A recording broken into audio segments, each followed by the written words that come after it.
Shout out to Eli for recommending me this. I have absolutely no clue what this is, but we just about to react to it. He told me to react to it, so here we go.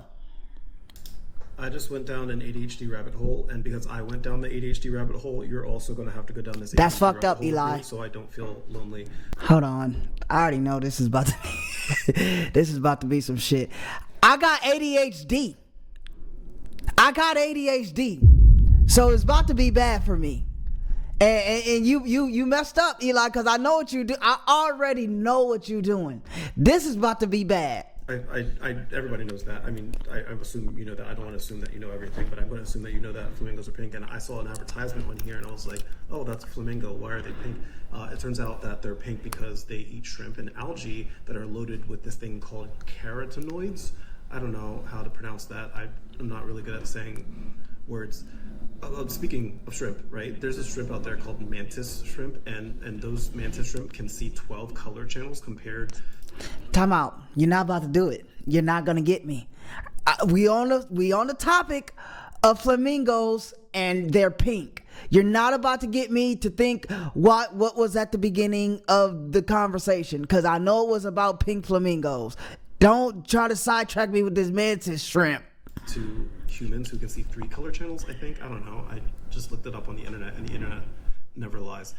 Also, mantis shrimp, apparently they can punch with the speed of a bullet, which brings me to this thing called underwater shock waves. And those shock waves are actually strong enough that they can break water aquarium glass. So don't piss off a mantis fish, because they might really punch the air really hard, not the air, the water. It might punch the water really hard, and it might cause an underwater shock wave, and that might break the aquarium glass, and that would be terrible for everybody involved at the aquarium, including the animals and the humans that paid money to go see those trapped animals.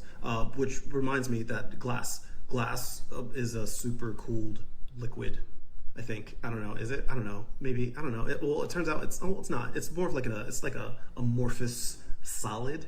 Right, but while you wrap your head around that, someone told me one time about this thing called liquid trees, which are being used to filter air in urban areas. I don't know what that means, but that's what they said, and I just nodded my head. I'm like, oh yeah, I knew that.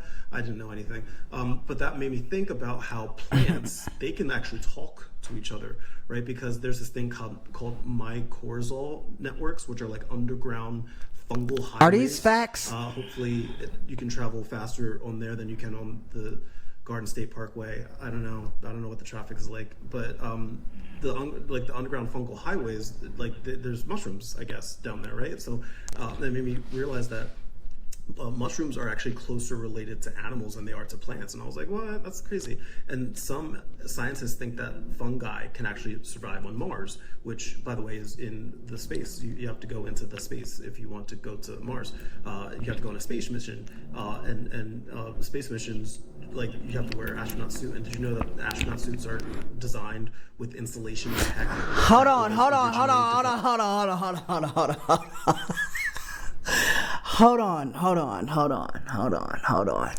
Why the fuck am I watching this, bro? Why am I watching this? I was literally, right before I clicked this, I got the game set up. I'm about to go live.